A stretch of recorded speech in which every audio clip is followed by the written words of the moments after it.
So I've drawn you guys an illustration to be able to kind of make more sense of our review. So your book defines acute kidney injury as the rapid loss of kidney function. And if we're going to talk about kidney function, I think we need to talk about the functional unit of the kidney. So the nephron is the kidney's functional unit. Each healthy person has about 1.2 million nephrons per kidney. You have two kidneys, so we're looking at over 2 million nephrons per person. Within the nephron, of course, you have the tubules, and then you have your glomerulus. And so I've drawn kind of an up-close view of what it looks like inside of the glomerulus.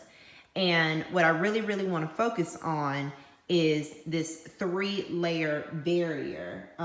It's a glomerular filtration barrier. And before we get to that part, we'll just talk about the AA and the EA. So we have the afferent arterial and the efferent arterial. This is all an arterial system. It's a high pressure system. No venous anything happening here. Now, when the efferent arterial branches off, it branches into the peritubular capillaries. And so that's when your artery feeds into capillaries that then feed into veins. And that's when you get the delivery of oxygenated blood and nutrients to those tubules.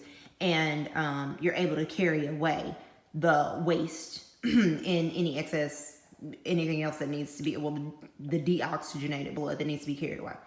But anywho, back to our 3-barrier filtration. So this glomerular filtration system, let me just really zone in right here, is right here. And so the capillary, which is that red thing with the little red humps in it, those little red humps are supposed to be cells. And so the capillaries are lined with cells, and those cells are endothelial cells, okay? And the endothelial cells are very, very porous. And each of those pores is about 70 to 100 nanometers in diameter. And when plasma comes through that system, those pores will allow certain things out of your plasma to kind of go on through. Aside from size being a barrier to what can come through the filtration, there also is charge. So you have a size barrier, you have a charge barrier. So certain elements that are the right size or molecules that are the right size may be of adverse charge, and so they can't work their way through the filtration system.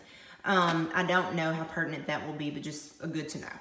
Anywho, so from the endothelial cells there that are very porous, like I said, and those pores are 70 to 100 nanometers. I want you to remember that. You have your basement membrane, which is semi-permeable. It's really dense in the middle, and so that's why you have that thick black line there. And then you have your visceral epithelial cells, and there's some other epithelial cells as well. But the visceral epithelial cells are the ones I really want you to pay attention to because they're lining right up against that basement membrane. And so they are there. Visceral epithelial cells, and they are 20 to 30 nanometer. Well, no, excuse me. Let me talk to you about the openings between your visceral epithelial cells. So whenever you have a slit in those cells, that slit, that opening is 20 to 30 nanometers in diameter.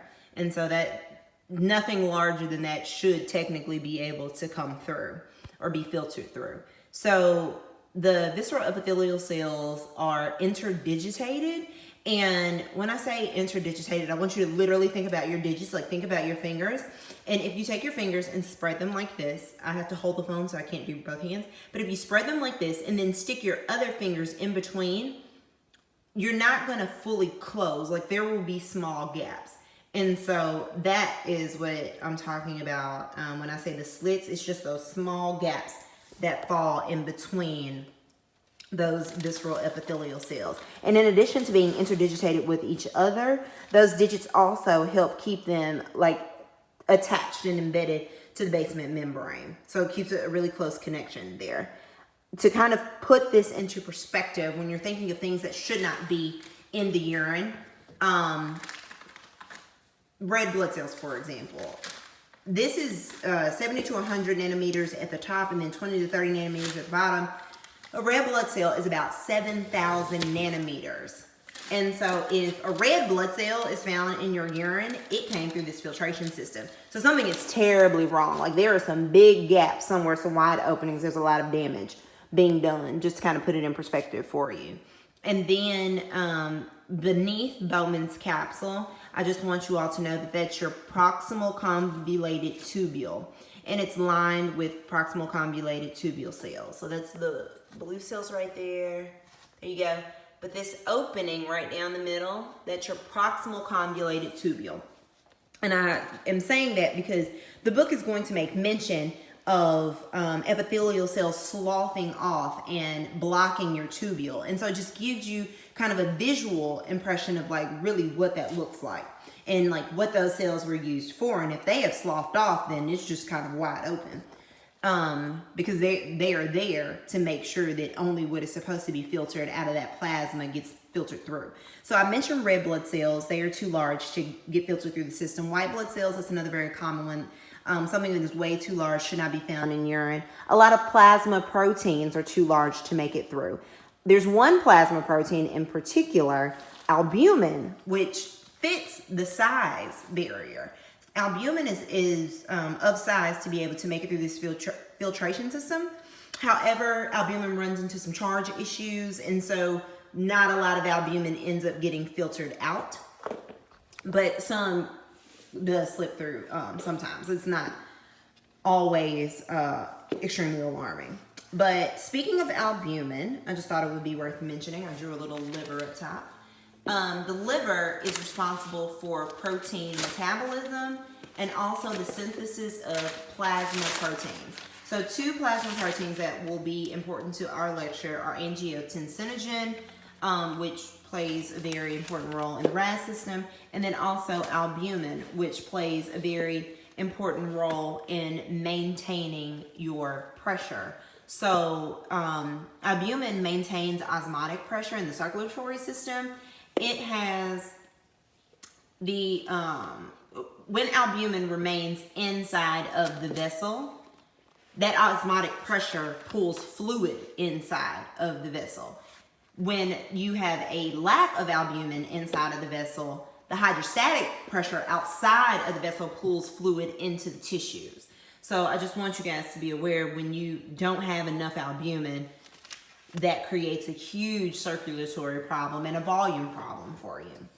So hopefully this was a decent kind of review of your nephron pathophys, really with a focus again on that barrier, that glomerular filtration barrier. That's important for us.